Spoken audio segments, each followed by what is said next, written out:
a total sham, and should I say, sir or ma'am?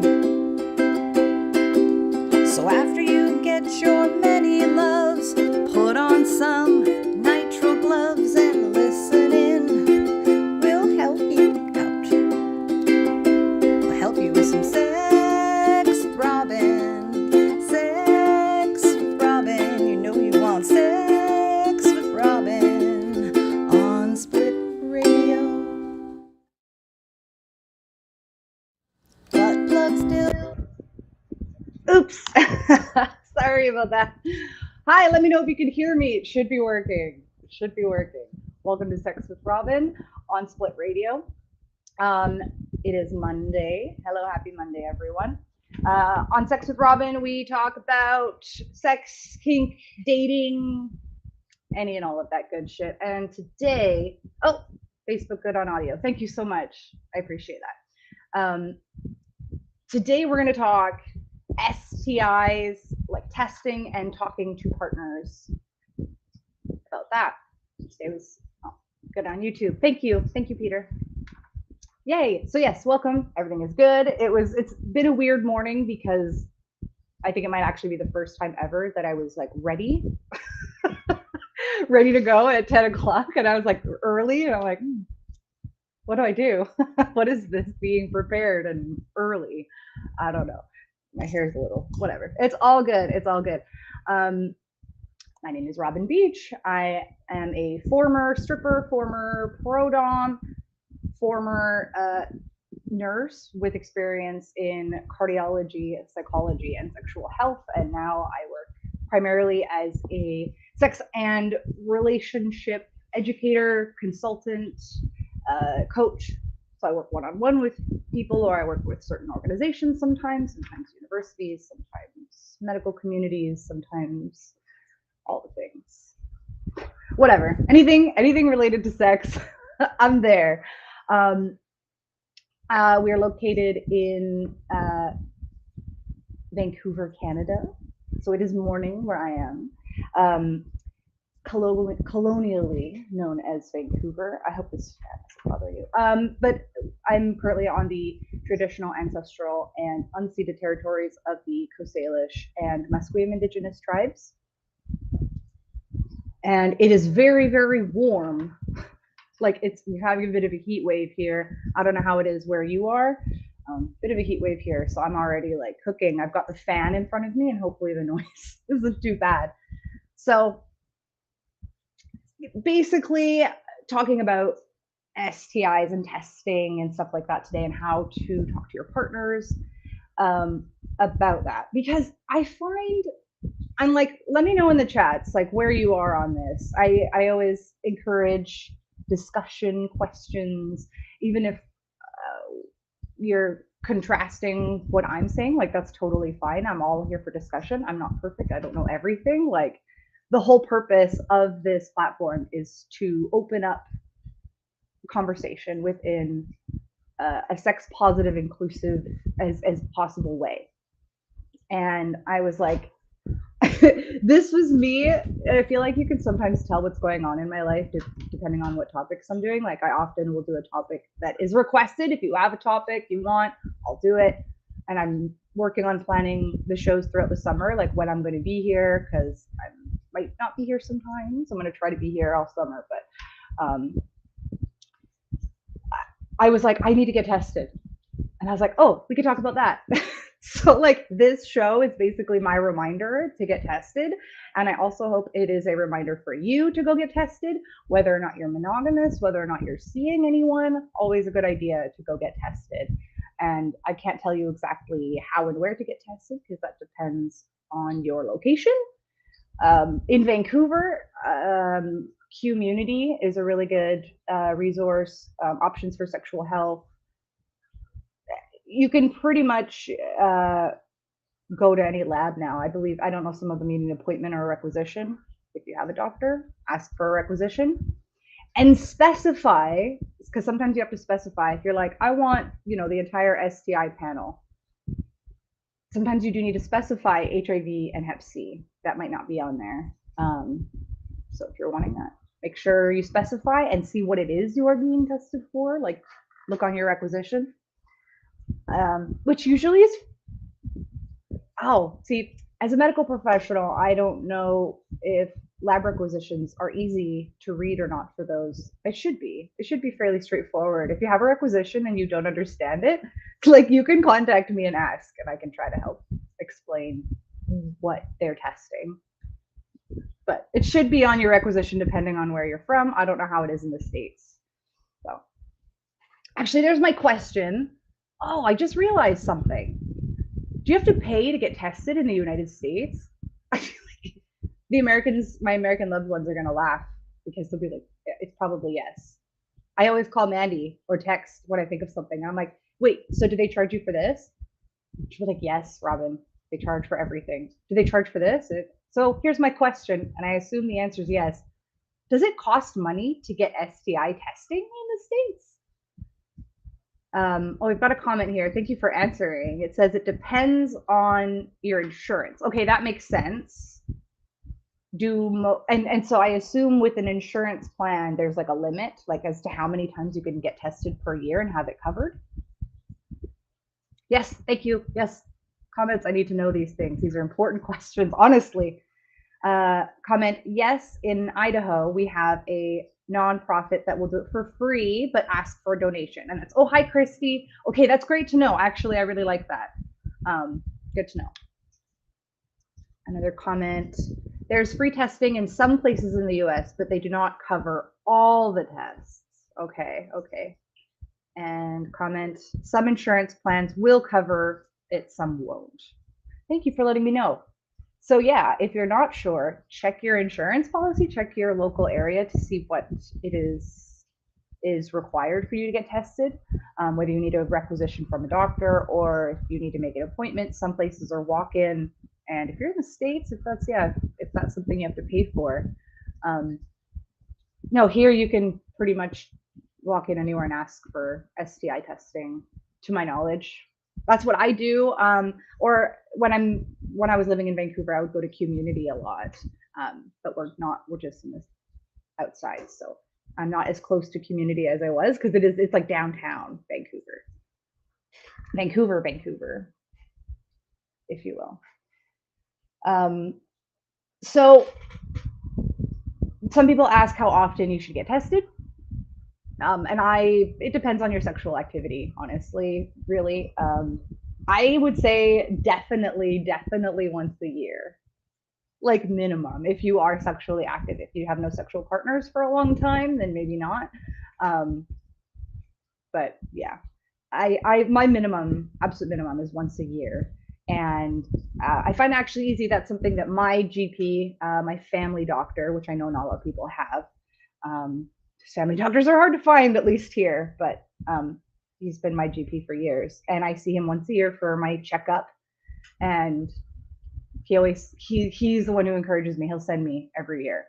And I remember there was one year this is when I was going to school for nursing, and it was like exam time, and I was really busy and exhausted, and I had to go in for a PAP.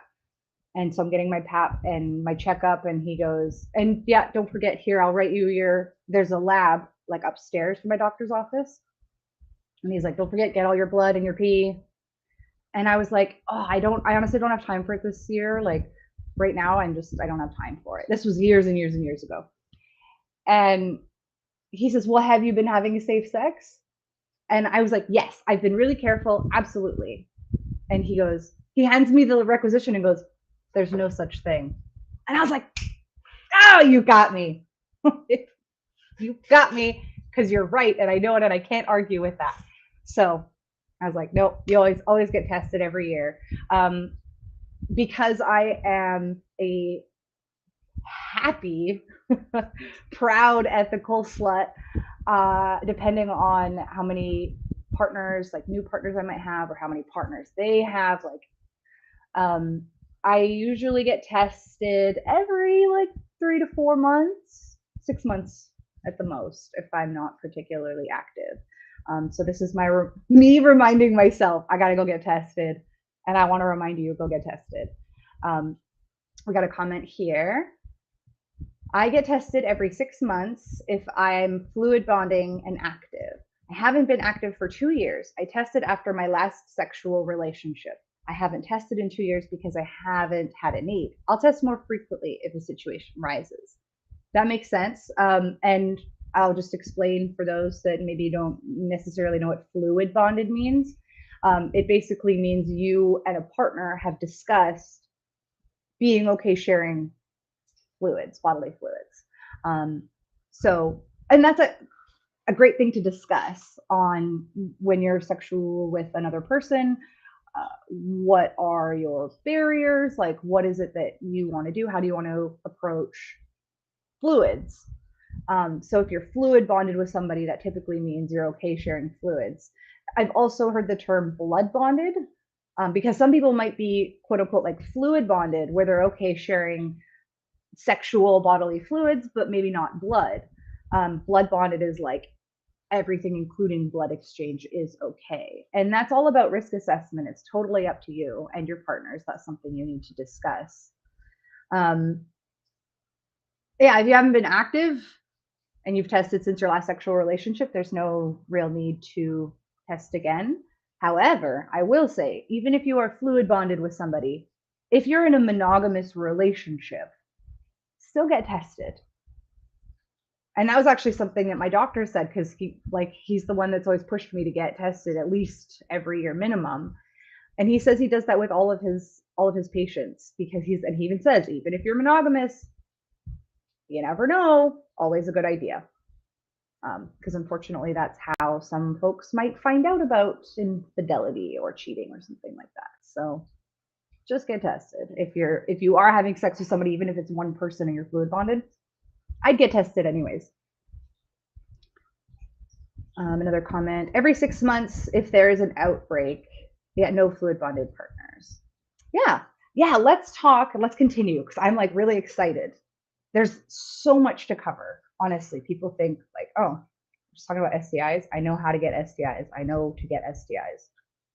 Well, let's talk about. I feel like I have like a mini rant, very, very, very mini, but important. I really, my little like PSA, it bothers me when I see people using or hear people using the term clean, um, to indicate that they are all negative on tests, that they don't have any STIs or bloodborne pathogens. So just as a reminder, like if you can, I would try to avoid using the word clean, because that it suggests very strongly that somebody who has an STI or is positive is dirty, and that's not the case. It's really just not. It's not a good word to use. So I feel like using the word clean really pushes that stigma about STIs. And I feel like even in the sex positive community, I don't feel like we talk about it enough. The Because I see a lot of people in the sex positive community posting on their social media like, "Hey, I got tested." And I'm like, "That's great. I love that normalization of sex, the normalization of getting tested and being healthy and being ethical in your sex life." But then they'll use the word, be like, "Oh, and I'm all clean." And I'm like, ugh, and it does make me cringe, because it clearly suggests somebody that has an STI is not clean, aka dirty. That's not okay. You're not dirty if you have an STI. Um, because here are the facts. Here are the facts. I'm going to give you another story. I went on a date with a few dates with somebody who I was really interested in. We were very interested in each other. And I remember the first time, yeah, it was after a few dates when we started talking about sex. And she were sitting, and I felt like things were getting really serious. And I'm like, oh, I hope everything's okay. I don't know what's going to happen. And she told me that she had herpes, genital herpes. And I said, oh, well, thank you for letting me know. Let's discuss. Let's figure out what works best in terms of a sexual relationship, and what barriers we can use, and basically how to work around it. And she burst into tears, legit broke down sobbing. And I'm like, what did I say wrong? And she said, no one's ever responded. Usually, when I tell people, and she said, I'm so terrified of telling somebody, but of course, she's going to tell them. And then they're gone, or they freak out, or they leave, or they act weird, or they act grossed out, or they act, you know. And I was like, well, a lot of people have herpes. There are people with STIs. That doesn't, what, suddenly sex is off the table for them? Suddenly relationships and intimacy that are sexual are off the table? No. No, it's like any other health condition. Just treat it like that. Like, okay, you have a bad back. Oh, you have diabetes. Let's figure out how we can. I I'm gonna start getting like all speechless because I get frustrated.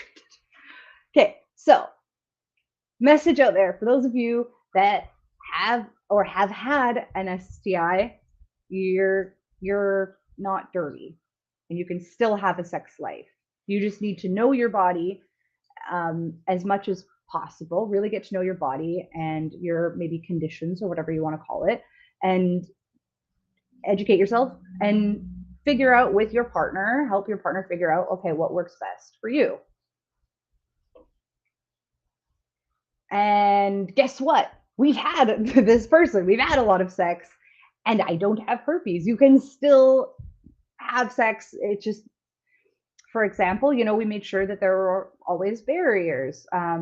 And we would stick with more hands with gloves and stuff like that. Like, you can definitely work around certain conditions or STIs. Some of them you can take antibiotics for and be fine. There are certain, of course, health risks, but I mean, everything is. So that's my that was a longer rant than I meant for it to be. But please reconsider your word choice if you use the word clean. I know I have in the past, obviously not perfect, and now that I'm like, okay, actually that makes sense, I'm not going to use that word anymore. So when I communicate, I will say I was last tested around XYZ time, and all negative. And I might include also HIV, Hep C, and other STIs, all negative, is what I'd say. And yeah. So talking to your partners. Yeah, this is one of those conversations. Obviously, it can be an uncomfortable or difficult conversation. Like when this person was disclosing their health status to me. And I'm like, okay, let's work around it. Like, that's what the conversation should essentially be. But even in the sex positive community, I feel like we don't talk a lot about status. And so if you're listening and you want to throw it out there, how do you approach that conversation? I usually just start out by telling them, this is the last time I got tested, and all negative. And I usually kind of just leave it at that, and the other person will typically respond, because people say, how do I ask? Do I say, hey, when is the last time you got tested? Personally, no. I just say it. I just be like, hey, by the way, this is when I was tested and these were the results. And and then leave it open, and the other person will usually go, oh, okay, and give their status, or I don't even like saying the word status, but I don't mean like, I don't mean hierarchy, I mean medical. What's a good word choice for that? Your I don't know.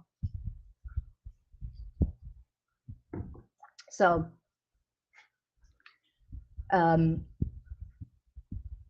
yeah, you'd think, sometimes I've had people like, you'd think that I might have gotten an STI by now.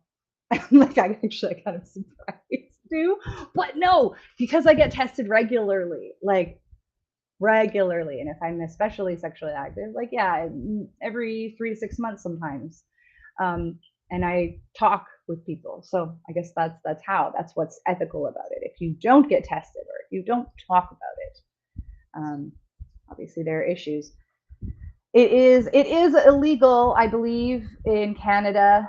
I know it's in Canada, it's illegal. I'm pretty sure in the United States, it is also illegal to engage in sexual activity with somebody without telling them that you have HIV. But I don't believe that there are any laws about not disclosing any other STIs.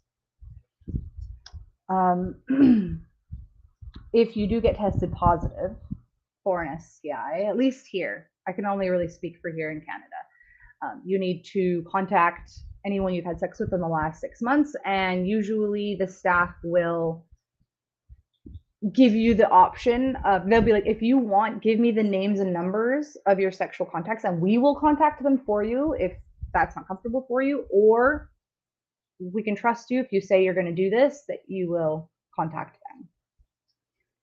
And I've received that call before. I received it once, and it wasn't from the healthcare staff. It was from this guy that I've been seeing, and yeah, he called me and he said I tested positive for chlamydia, and we were monogamous, so that's how I found out that he was not being monogamous. It was definitely unethical non-monogamy. And yeah, he told me he had chlamydia, and I was like, okay, so you were with someone else? And I don't want to say exactly what he said because it could be like, it was really shitty. And so it ended. The relationship ended at that point because it wasn't that he had cheated; it was his really negative response that was really misogynistic. Basically, was like, she didn't mean anything. She was just some, yeah, it was bad. And I was like, oh, well, I'm really glad that we use barriers. I'm not worried. He said, let me take you to a clinic. And I said, no, I can take myself. After what you said about this other woman that you had sex with, that was really shitty. And I don't really want to date you anymore. So I'll go get myself tested. And then I got tested, and yeah, it was negative. So yay, using barriers. I feel like, yeah, this is a tough subject. I feel like I need to kind of give a content warning because I would like to see more positivity in the healthcare world around it. Because when I did go get tested, I got super slut shamed by the doctor, and that sucked. Because I was like, legit, we were in a monogamous relationship. I was also using condoms. He called me to tell me he had chlamydia. I got asked questions like, well, how long have you been together? And I was like,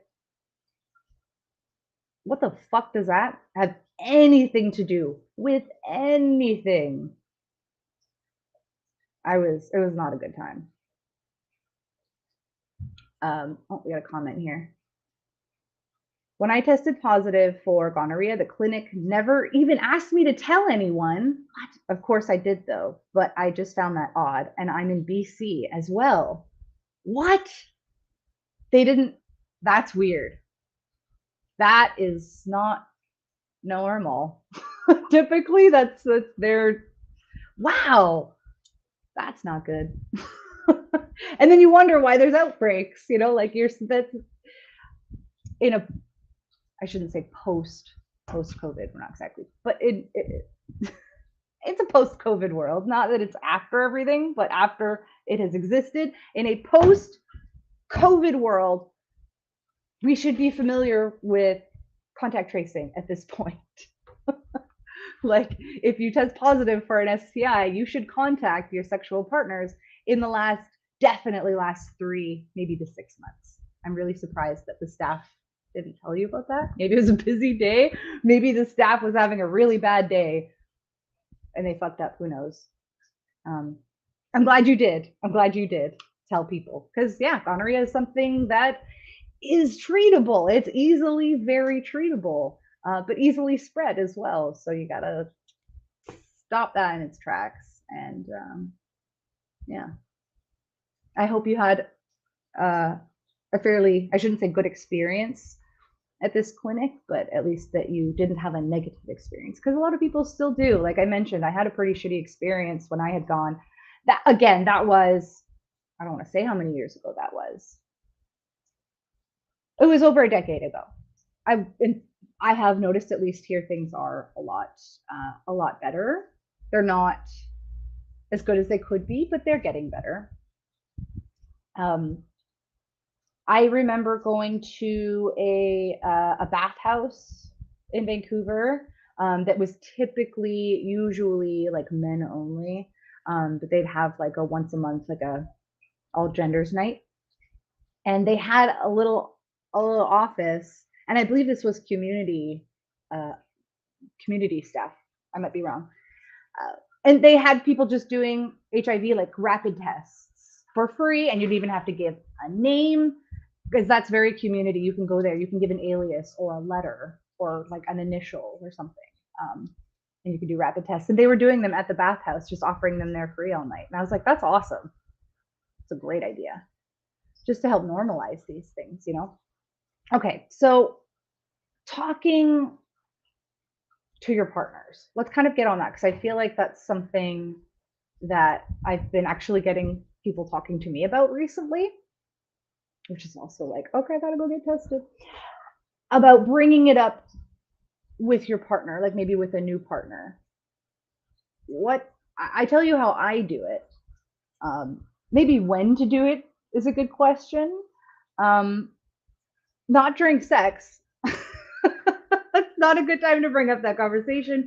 Ideally, that topic would come up before, or at least not during.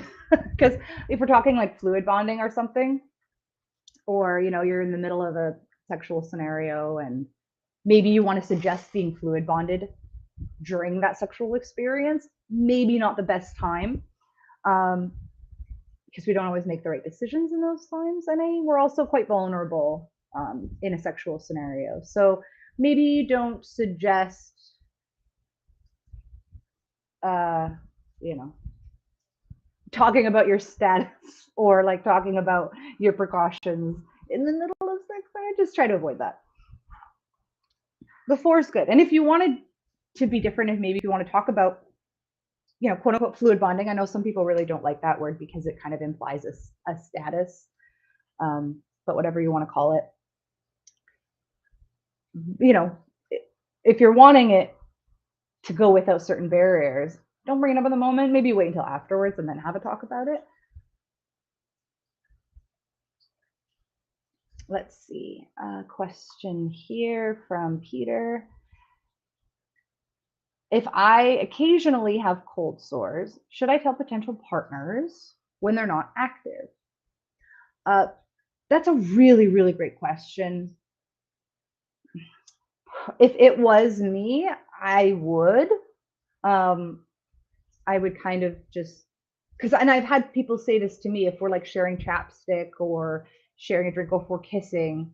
I've had somebody be like, I do get occasional cold sores, but I haven't since, etc. And I'd be like, okay, that's fine.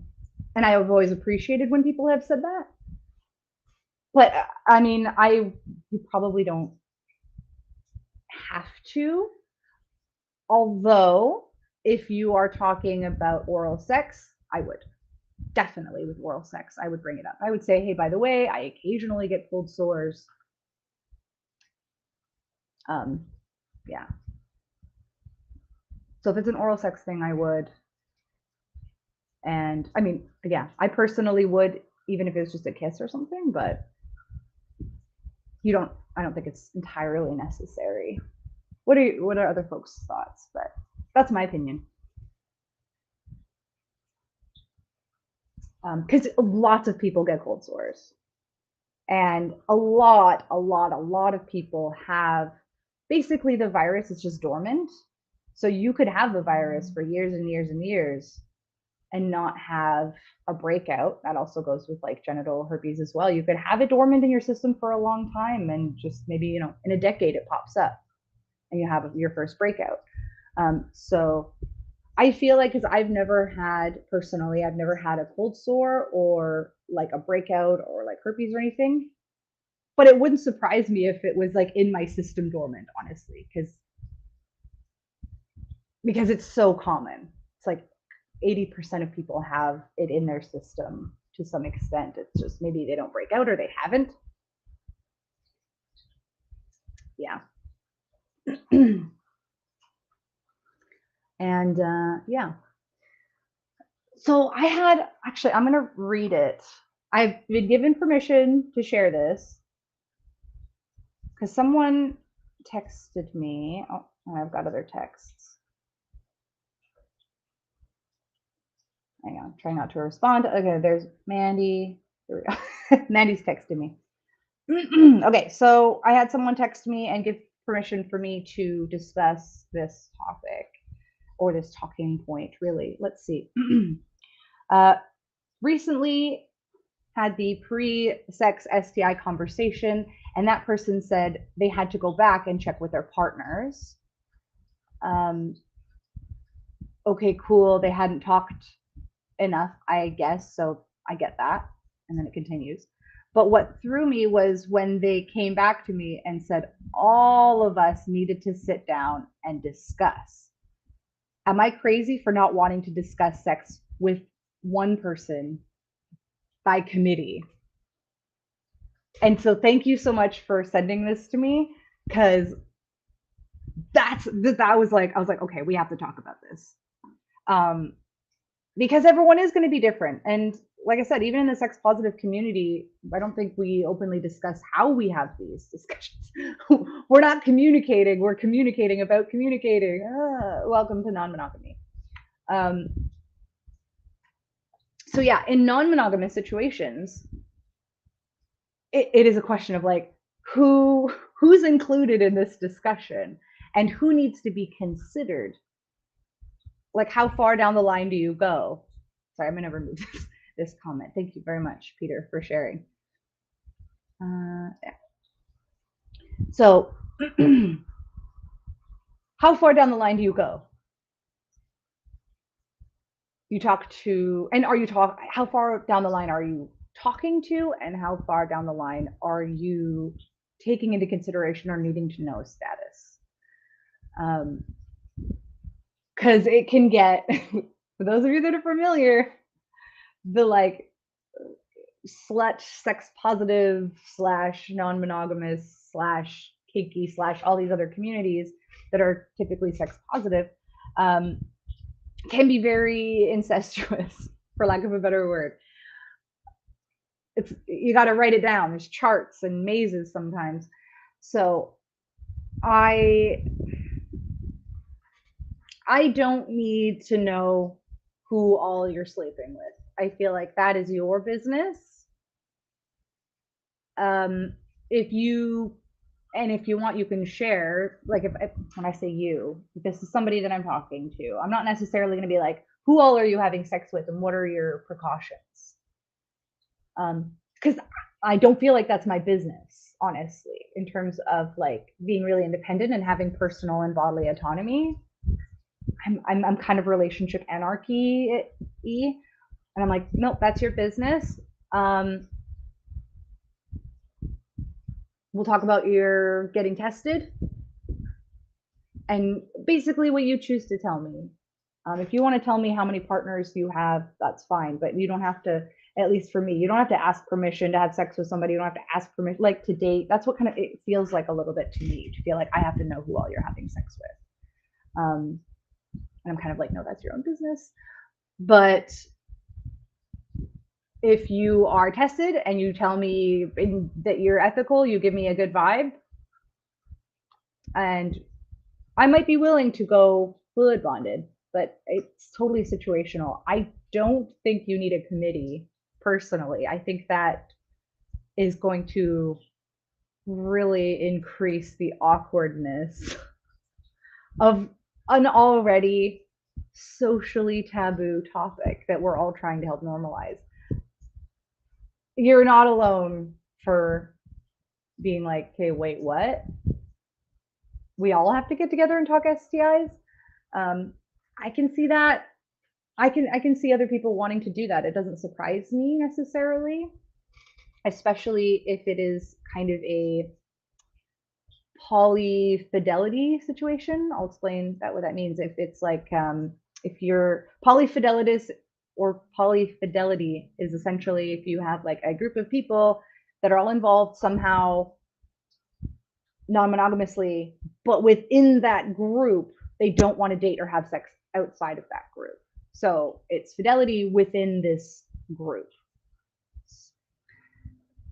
I can see them maybe wanting to have that committee to talk about that if that's the kind of vibe. Yeah, I don't know how I'd feel about that personally. Like, if it makes you comfortable, sure. Like, I'm okay talking to a committee, but it is kind of weird. And also, not everyone's going to be that comfortable talking about this stuff. So, you know, within the non monogamous community, there definitely are people have a way of doing things. Maybe they do want to know who you use what with. I don't. I don't. I've been, oh man, there's been times where it's been like, you're not allowed to date this person. Sorry, I'm going to start over because I'm kind of rambling. I wanted to date someone, and he was like, my partner, my like primary or live in, whatever you want to call it, partner needs to meet you first. That was weird for me. I was like, I don't know you. Why do I have to see you? You have to approve of me before the other person can date. It was very hierarchical, and I didn't like it. I went to the dinner and got the thumbs up. Okay, I have permission to date this person. Like, that's what it felt like. That's exactly what it was. So yeah, I don't think it is. Here's my stance. It's not your business. I don't think who you're dating, who you're having sex with. That's not. I don't think that's your business. I do think it should be between the two people.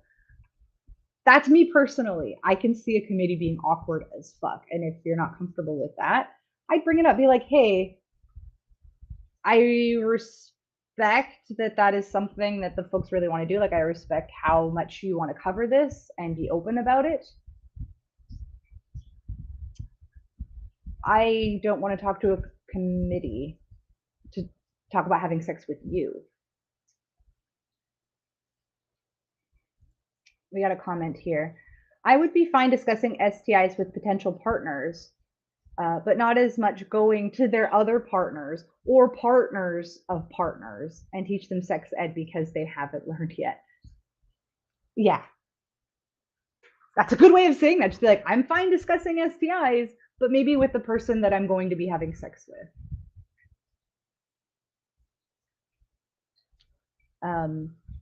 Yeah, I don't think. I think it's great when metas can talk, but I don't think it has to be forced. You know what I mean? Yeah. Um, I'm still trying to process the thought of like sitting down with like a group of people. Has anyone else experienced that? The closest thing I can think of is, yeah, when I had to meet and go for dinner with a potential partner and his partner to essentially get the green light to date him. That was a long time ago too. I like to reach out, but yeah, with the STI conversation, no, I would keep that between, for me, sexual partners or potential partners. I'm not going to sit down with metas to talk about my STI status. No, no, no, no, no, no, no, no, no. Mm-mm.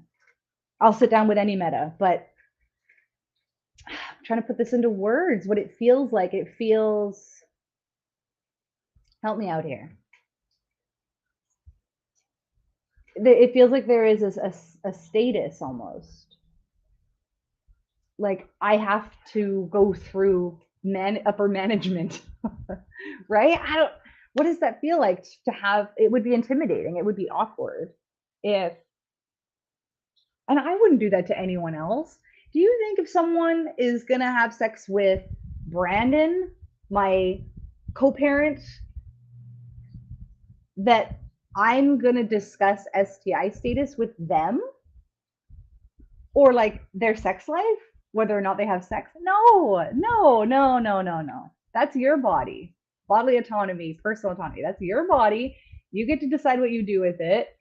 And if I say, for example, this is hypothetical, if I think, for example, Brandon was being irresponsible,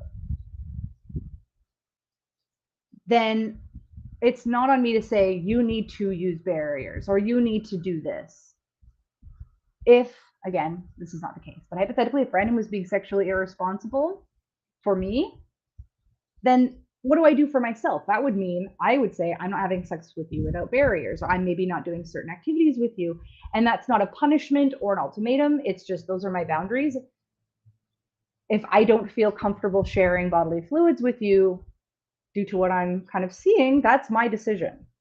Does that make sense? Oops. Let's see. Got a comment here. Like I'm a zoo creature. Yeah. bring whole grains and hold them out like at a petting zoo. Open hands, open and flat, so they don't bite your finger. Another comment here. Or asking your friend's parents if the friend can come out and play. That is it. That is exactly what that is. Was that you, Christy? That's exactly what that feels like. And when there is a kind of parent-child dynamic, that is something that needs to be consensual, obviously, because there's a power exchange in that dynamic inherently. Oh, it's Kat. Hi. That's good. Thank you for that. Asking your friends if a friend can come up and play. Yeah. So, when it comes to these difficult conversations, try not to think as much about controlling what the other person does or needing to know what the other person does with their partners. It's about your own boundaries. So, yeah, you get to decide what your boundaries are, and if you want to use barriers, just make sure you're getting tested regularly and talk to your partners about your status. That's pretty much it. But yeah, that conversation can be awkward. So do it at a time, ideally, when things feel most casual. And I don't think that has to be in person. I think we're past we're at a time now where it's like socially acceptable to have difficult conversations over text, I think. But no, I totally text talking about STIs with people when I'm telling them when the last time I got tested was. I'll do that over text or in person. It's whenever feels most casual or most natural, because you don't want to do it if things are already emotionally heightened or anything like that. Having said that, don't put it off. If you're in a relationship where things are already rocky, I mean, not in terms of the relationship, but just in general, someone's going through a really hard time and you're like, I'll wait until things are a little better. Is this waiting like a day or like a few days, or are we talking weeks? See how it goes, but I wouldn't delay that conversation about multiple partners or about STIs. I wouldn't delay it more than, a week, depending on the situation, of course, but it needs to come up. I laughed at my own little pun there. I want to share something really fun, actually. There's a toy that apparently I need to own because I'm always wanting to test toys and talk about them and review them, and not as to be like, I'm going to be a reviewer, but more just like so people know. So I'm going to go to adamandeve.com, which is an affiliate and sponsor of their show. And someone said it was called the Rose. I'm actually going to pull up my screen here. Okay. So it's called The Rose. I'm just going to look up Rose on Adam and Eve. Is it this one? It says it's a bestseller. So Eve's Ravishing Rose Clip Pleaser. Let's look at this. So is it one of those, what do you call them? Pulse? Like the Satisfier? It's really pretty. Oh, yeah. This beautiful rechargeable rose hides a clitastic surprise. 10 wild functions of pulsating air pressure. Feel thrumming, fluttering, pulsing air surround your sensitive love bud and thrill it from all angles. I love who writes these. I love it. The air gives your clit gentle yet ultra effective stimulation for intense O's. Oh, you don't even say orgasm. You gotta say O's. It even works underwater for bath or shower time pleasure. Okay, I'm getting it. That's cool. I'm gonna get it because I had not heard of it until recently. So I want to check to see if my promo code works.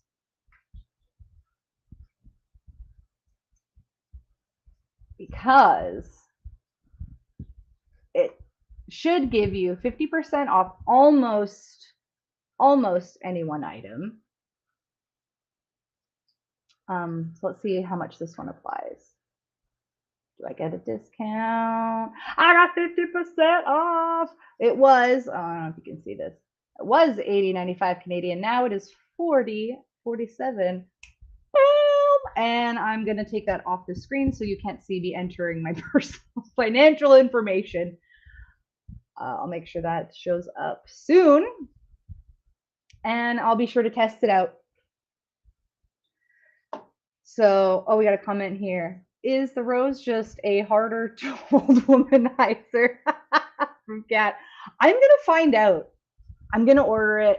It usually arrives pretty quickly, and I'm gonna test it out, and I will let you know. I've been told that they're amazing, and I'm totally gonna try it underwater too. I'm gonna test it out for y'all. So stay tuned.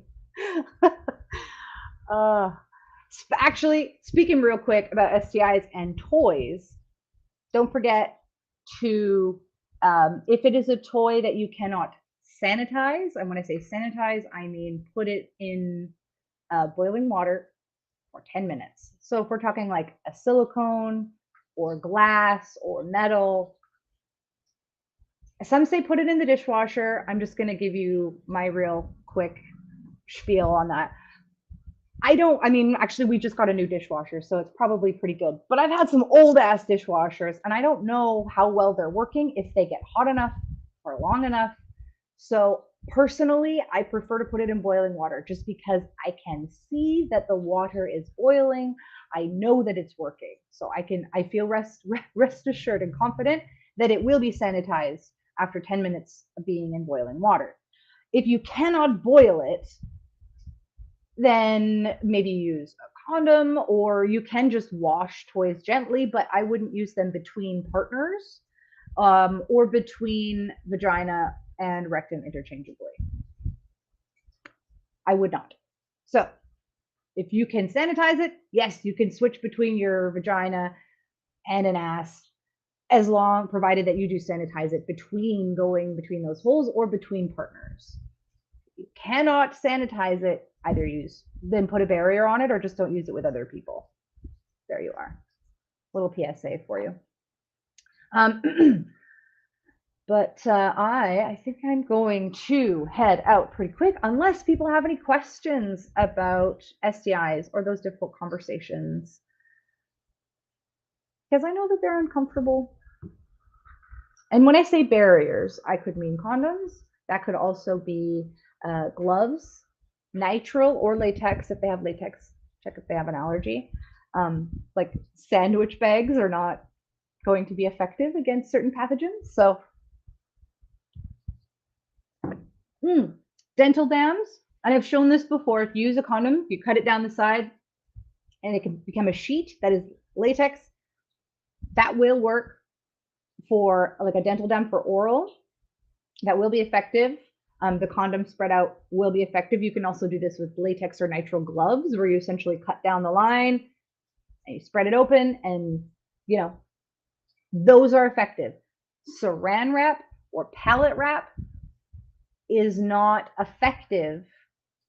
Like the mesh, basically, the holes are too big. So pathogens can travel through things like saran wrap or pallet wrap. Those are not effective barriers. There you go, a little sex education tip there. And Robin rocks. You rock.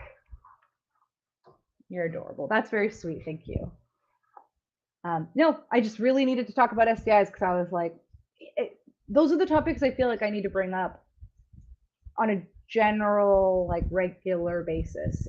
STIs and consent. You're never too experienced to talk about it to bring it up, because we need to be reminded. Talking about consent, talking about STIs, talking about getting checked. So everyone go get checked. I need to go and get tested. I don't think I can do that today. Maybe tomorrow. I'll make sure I do it this week. Now I've committed. I've said it. I have to do it this week, and I'll post when I do. So don't be afraid to bug me. I'm inviting so much shit because otherwise I'm not going to get it done. I can't believe I'm saying it, but feel free to message me and be like, did you get tested yet? Because so here's my social media. You can follow me on all the social medias at Sex with Robin. And don't forget, all of the Split Radio shows go on Spotify, SoundCloud, and the videos stay on YouTube once we've gone live. So that's where you can access shows once we've finished airing. If you're interested in having some of your content on Split Radio, please let me know.